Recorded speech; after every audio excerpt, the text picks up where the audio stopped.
सुबह उठ के खुद को एक झापट मार के दिमाग का सिस्टम ऑन किया। फिर एडवांस लेवल के योगा के चक्कर में घर के सामान पर जाकर गिरा।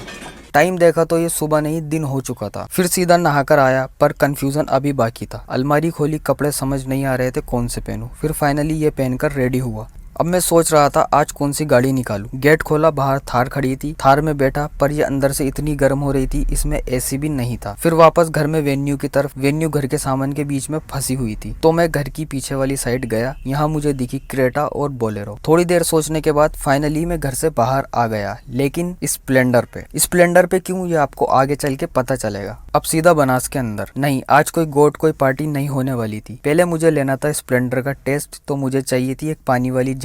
तभी मेरी नजर पड़ती है एक दिल के आकार वाले गड्ढे पर। मैंने लिया स्प्लेंडर का टेस्ट और बाइक से ही ऑफ रोडिंग स्टार्ट कर दी। मेरे शूज ट्राइपॉड का काम कर रहे थे। पैर गंदे होने की वजह से मैंने इनको फांसी पर लटका दिया। बाइक थोड़ी साफ की और वहीं पानी के बीच खड़े खड़े मेरे दिमाग में एक आइडिया आया, क्यों ना आज नदी के साथ साथ चला जाए। बनास नदी से सीधा गैलोत न्यू ब्रिज के ऊपर। पर मसला ये था, वहां तक जाना पॉसिबल है या नहीं, मुझे बिल्कुल आइडिया नहीं था। लेकिन एक बार सोच लिया जो सोच लिया, तो मैंने वहां जाने की तैयारी स्टार्ट की। आगे बढ़ना स्टार्ट। गैलोत की तरफ जाते हुए मुझे ये बहता पानी नजर आया, तो मैंने थोड़ी देर रुकना जरूरी समझा। थोड़ी देर रुकने के बाद अब मिशन गैलोत स्टार्ट। चलते चलते इतना आगे आ गया था कि पीछे मुड़ के देखा तो बनास का पुल भी नजर नहीं आ रहा था, और आगे रास्ता इतना खराब था, न गैलोत का ब्रिज नजर आ रहा था। रास्ता टूटा फूटा, पानी के गड्ढे। पर लाइफ का उसूल है, जो सोच लिया वो करके ही मानना है। गड्ढों से लड़ते लड़ते मैं आगे बढ़ता गया, और फिर गैलोत का न्यू ब्रिज सामने नजर आया। पास जाकर पता चला कि पानी इतना गहरा है कि इसमें से बाइक नहीं निकल सकती। बाइक खड़ी की और पैदल थोड़ा सा जायजा लेने गया, और यह है गैलोत का न्यू ब्रिज नीचे से। यहाँ पर बहता पानी और इतने बड़े बड़े पत्थर पड़े थे कि यहाँ से बाइक नहीं सिर्फ साइकिल ही निकल सकती है, वो भी कंधे पर उठाकर। दूसरे पानी का जायजा लिया तो ये भी धीरे धीरे मेरी कमर तक आने लगा। थोड़ा दूसरी तरफ गया, सामने एक बड़ा पानी था। रिस्क था, डर था, पर सोचा अब तो या ये नदी पार या अपना यही अंतिम संस्कार। हिम्मत करके बाइक पानी में कूदा दी। अब तो बाइक भी रहम की भीख मांग रही थी। फाइनली मैंने ये पानी पार कर दिया। अब ये रास्ता मुझे गैलोत न्यू ब्रिज तक लेकर जा सकता है। मैं निकला जहाँ पर किसी टाइम में सबसे ज्यादा लोग हुआ करते थे। आई थिंक ये 4th नंबर का रपटा है, जिसके आगे एनिकट आ जाता है,